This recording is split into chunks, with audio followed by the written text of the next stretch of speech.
जय हिंद। नमस्कार साथियों, स्वागत है आपका आपके अपने YouTube चैनल सार्विका हिस्ट्री पॉइंट पर। साथियों, वरिष्ठ अध्यापक भर्ती परीक्षा 2025 जिसका एग्ज़ाम सितंबर माह में होना है, अब कुछ ही समय शेष है और उम्मीद है आप सबकी बहुत ही अच्छे ढंग से तैयारी चल रही होगी। आप खूब मेहनत कर रहे हैं, ऐसी मैं उम्मीद रखता हूँ।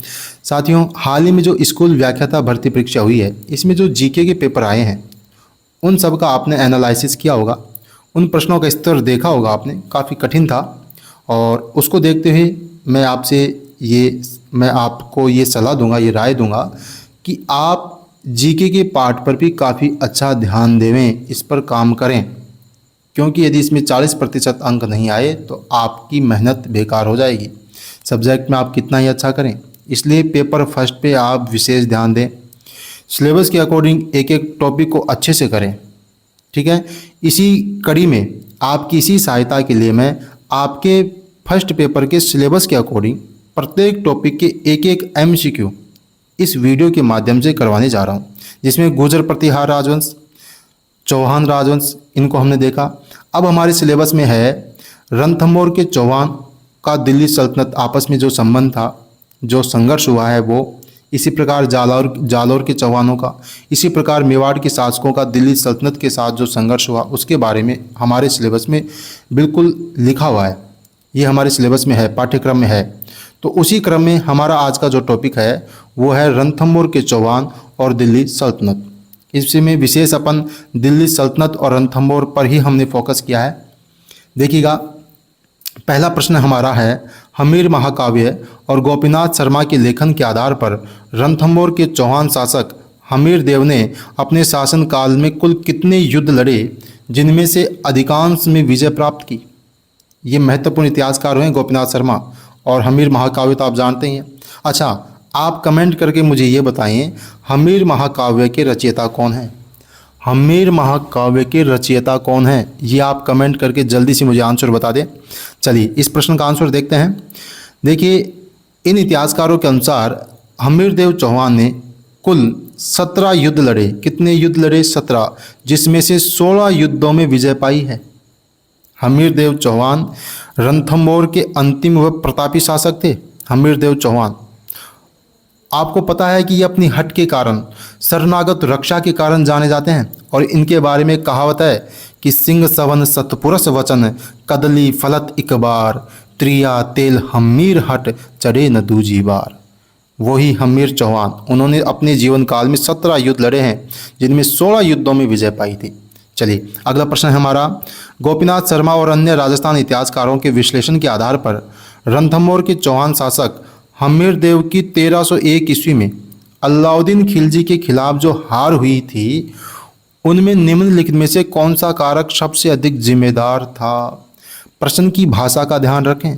आप जब परीक्षा हॉल में बैठे RPSC का एग्जाम देवें, उस समय भी प्रश्न की भाषा पर जाएं कि कौन सा कारक सबसे अधिक। हो सकता है इनमें सभी कारक जिम्मेदार हों, हो सकता है, लेकिन सबसे अधिक जिम्मेदार आपको बताना है इन इतिहासकारों के अकॉर्डिंग कि राजस्थान के इतिहासकारों ने क्या माना है। अलाउद्दीन खिलजी की श्रेष्ठ सैन्य रणनीति, हमीर देव के सेनानायक रणमल और रतिपाल का विश्वासघात, रणथंभौर दुर्ग की अपर्याप्त रसद और सैन्य तैयारी, मंगोल सरदारों का हमीर देव को अपर्याप्त समर्थन। बताइएगा इसका क्या आंसर होगा। देखिए, इसमें अन्य कारण भी हो सकते हैं, अलाउद्दीन की नीति भी हो सकती है, रणथंभौर में अपर्याप्त रसद और सैन्य तैयारी भी हो सकती है, लेकिन हमारे गोपीनाथ शर्मा, राजस्थान के जो विशेष इतिहासकार हुए, उनके द्वारा ये माना गया है कि रणमल और रतिपाल के द्वारा जो विश्वासघात किया गया था, ये सबसे प्रमुख अधिक जिम्मेदार था, सबसे अधिक जिम्मेदार ये था। आपको पता है कि रतिपाल और रणमल और एक अन्य अधिकारी था सुरजन शाह, इसका क्या नाम था? सुरजन शाह। इनके द्वारा अलाउद्दीन की तरफ लालच में अलाउद्दीन की तरफ मिल गए थे। अलाउद्दीन ने जब उसका 1 वर्ष तक रणथंभौर का घेरा डाले रखा उसने, और उसको सफलता नहीं मिली, तो उसने रतिपाल, रणमल और सुरजन शाह को लालच दिया, अपनी तरफ मिलाया। ठीक है, चलिए अगला प्रश्न हमारा, वह कवि जो हमीर के दरबार में रहता था, उस कवि का नाम बताना है जो हमीर के दरबार में था। राघव देव, सारंग देव, बीजादित्य, विश्वरूप और अनुत्रित। आपको पता है RPSC में 5 ऑप्शन आता है, उसी हिसाब से मैंने रखा है। तो आप बताइए हमीर के दरबार में कौन सा कवि था। देखिए, राघव देव जो है ये तो हमीर का गुरु था, जो राघव देव है ये तो गुरु था, सारंग देव मैंने वैसे ही नाम दिया है। बीजादित्य ऑप्शन सी, बीजादित्य हमीर का दरबार में कवि था, बीजादित्य, ये आपको ध्यान रखना है। एक ऑप्शन है विश्वरूप, विश्वरूप बता सकते हैं आप? विश्वरूप हमीर देव चौहान ने जो कोटि यजन यज्ञ किया था, अश्वमेध की भांति एक यज्ञ होता है कोटि यजन, इस यज्ञ का राज पुरोहित कौन था? विश्वरूप था। ठीक है, इसमें सारे ऑप्शन इनको आप नोट कर लें। राघव देव तो क्या था? गुरु था। बीजादित्य क्या था? कवि था। विश्वरूप क्या था? राज पुरोहित। और इस प्रश्न का आंसर मैंने बता दिया आपको, प्रश्न का आंसर क्या है? बीजादित्य, ऑप्शन सी।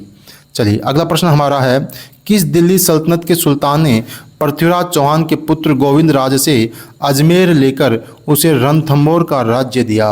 अभी हाल ही में स्कूल व्याख्याता परीक्षा में प्रश्न पूछा गया था कि गोविंद राज को किसने रणथंभौर की गद्दी दी, तो आपको बताना है। इसका सही आंसर मैं बता दूं साथियों, ऑप्शन सी, कुतुबुद्दीन ऐबक। अभी आया हुआ प्रश्न है।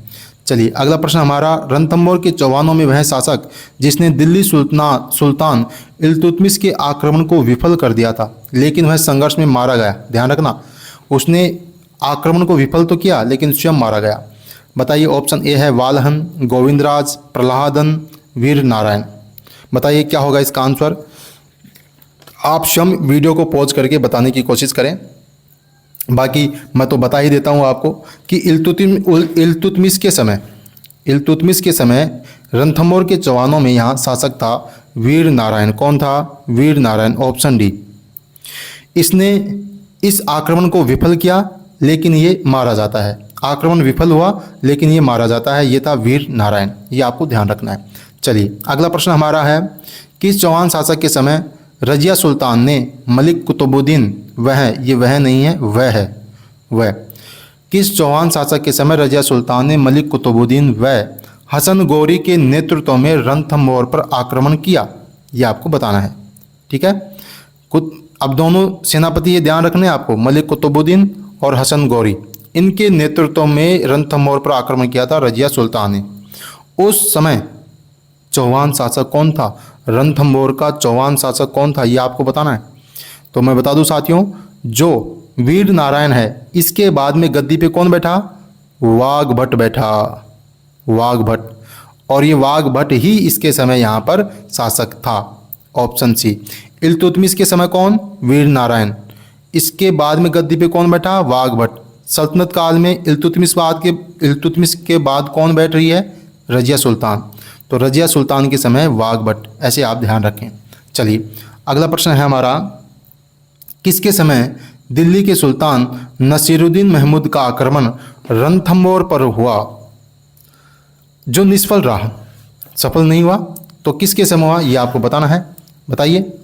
तो ये तीनों क्रम से ही हैं। ऑप्शन ए है वाघभट्ट, वीर नारायण, जैत्र सिंह, वालन, इनमें से कोई नहीं। बताने की कोशिश करें क्या होगा इसका आंसर। तो देखिए, वीर नारायण के बाद वाघभट्ट, और वाघभट्ट के बाद में आया आपका जैत्र सिंह। कौन आया? जैत्र सिंह। जैत्र सिंह एक वो आपका मेवाड़ का भी है, वो अलग है, ये जैत्र सिंह आया। ठीक है, जैत्र सिंह के समय दिल्ली के सुल्तान नसीरुद्दीन महमूद का आक्रमण हुआ, और किसके नेतृत्व में? नसीरुद्दीन महमूद का जो सेनापति कौन था? वो था बलबन। ध्यान रखना, बलबन उलुग खां, ये आपको ध्यान रखना है, जो बाद में सुल्तान भी बना था। ठीक है, दिल्ली सल्तनत का सुल्तान नसीरुद्दीन महमूद का सेनापति कौन था? बलबन था। उलुग खां नाम भी मिलता है इसका। ठीक है, इसने आक्रमण किया। इस समय यहाँ का शासक कौन था? Jaitra Singh, option C. ठीक है, ये आप ध्यान रखें, तीनों ध्यान रखें। इल्तुतमिश के समय कौन? इल्तुतमिश के समय कौन? वीर नारायण। रजिया के समय कौन? वाघभट्ट। नसीरुद्दीन महमूद के समय कौन? जैत्र सिंह, क्रम से। चलिए अगला है हमारा, किस वर्ष जलालुद्दीन खिलजी ने झांई के दुर्ग पर आक्रमण करके उसे जीत लिया? देखिए, झांई का दुर्ग जो कि रणथंभौर के दुर्ग की कुंजी है, झांई का दुर्ग रणथंभौर के दुर्ग की कुंजी है, आप सब जानते हैं। ठीक है, अच्छा, इसको किस वर्ष जीता? जलालुद्दीन खिलजी ने इसको किस वर्ष जीता? या प्रश्न ये भी आ सकता है कि जलालुद्दीन खिलजी का रणथंभौर के चौहानों से पहला संघर्ष कब हुआ? तो बताइए क्या होगा इसका आंसर, वीडियो को पॉज करके। इसका आंसर होगा ऑप्शन डी, 1290 ईस्वी में। कब हुआ? 1290 ईस्वी में। और इस समय कौन था? हमीर देव चौहान था। लेकिन झांई के दुर्ग को तो जीत लिया इसने, लेकिन आगे जो रणथंभौर का दुर्ग है उसको नहीं जीत पाया था। और उसने कहा था कि मैं ऐसे 10 दुर्गों को मुसलमान के एक बाल के बराबर महत्व नहीं देता। जब जीत नहीं पाया तब कहा था, बाद में रणथंभौर दुर्ग के लिए कहा था। ठीक है, चलिएगा। झांसी के दुर्ग पर आक्रमण कब किया? 1290 में, यह आप ध्यान रखें। चलिए अगला प्रश्न है, हमीरदेव चौहान का वह सेनापति जो झांसी के दुर्ग को बचाने में वीर गति को प्राप्त हो गया। झांसी के दुर्ग में हमीरदेव चौहान का कौन सा सेनापति मारा गया, ये बताइए आप। विश्वरूप, धर्म सिंह, भीम सिंह, गुरुदास सैनी, अनुत्तरित। बताइए क्या होगा इसका आंसर? इसका आंसर होगा option D, Gurudas Saini. Option D, Gurudas Saini मारा गया था झांसी के दुर्ग की रक्षा करते हुए।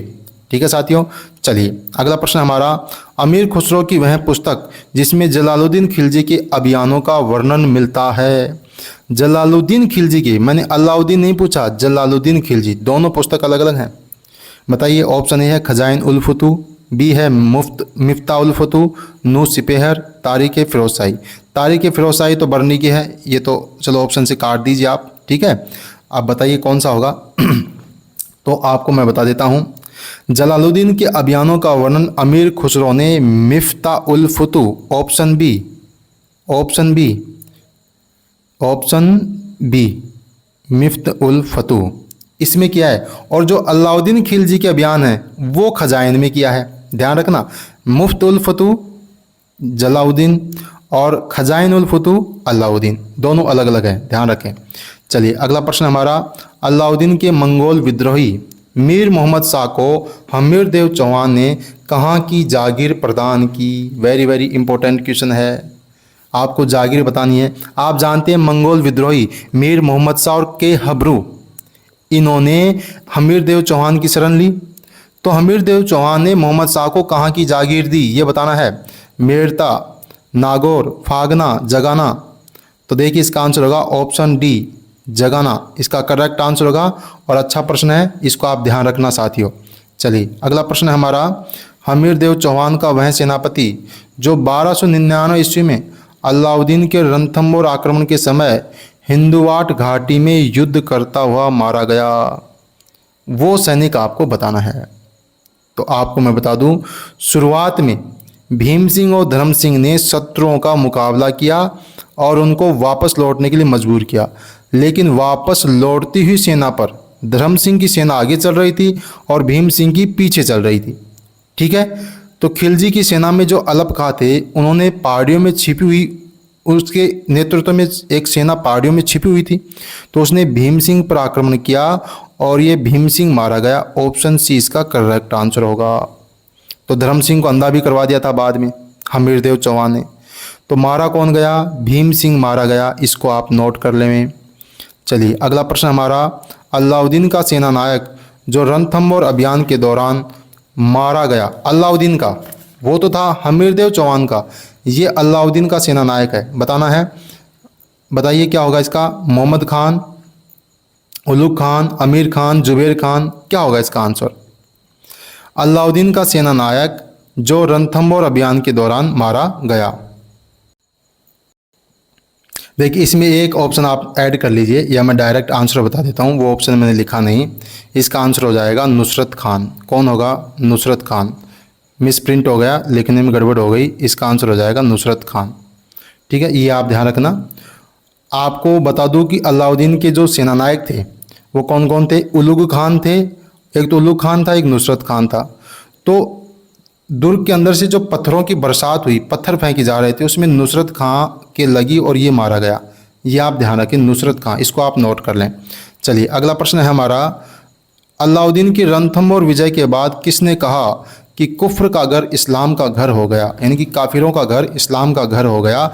ये किसने कहा था? काफ़ी इजी प्रश्न है मेरे हिसाब से। तो आप बताइए क्या होगा? इसका आंसर होगा अमीर खुसरो, ऑप्शन सी। अमीर खुसरो ने कहा था कि आज कुफ्र का घर इस्लाम का घर हो गया रणथंभौर विजय के बाद। चलिए आपके लिए एक प्रश्न है, ये रणथंभौर चौहान और सल्तनत के जो आपस में संबंध है, संघर्ष है, उसके बारे में महत्वपूर्ण प्रश्न थे। आपके लिए एक अन्य प्रश्न है जो आप कमेंट करके बताएं मुझे, कि एक पुस्तक है श्रृंगार हार, पुस्तक का नाम है श्रृंगार हार, इस पुस्तक के रचयिता कौन थे, ये आपको बताना है। और इससे पहले एक प्रश्न और पूछा था पहले प्रश्न के साथ, हमीर महाकाव्य के रचयिता कौन थे और एक पुस्तक श्रृंगार हार के रचयिता कौन थे। ठीक है साथियों, ये थे कुछ महत्वपूर्ण प्रश्न। आप अपनी तैयारी पे फोकस रखें और ज़्यादा से ज़्यादा रिवीजन करें और मिलते हैं आपसे एक नए वीडियो में नए टॉपिक के साथ। तब तक के लिए जय हिंद, जय भारत।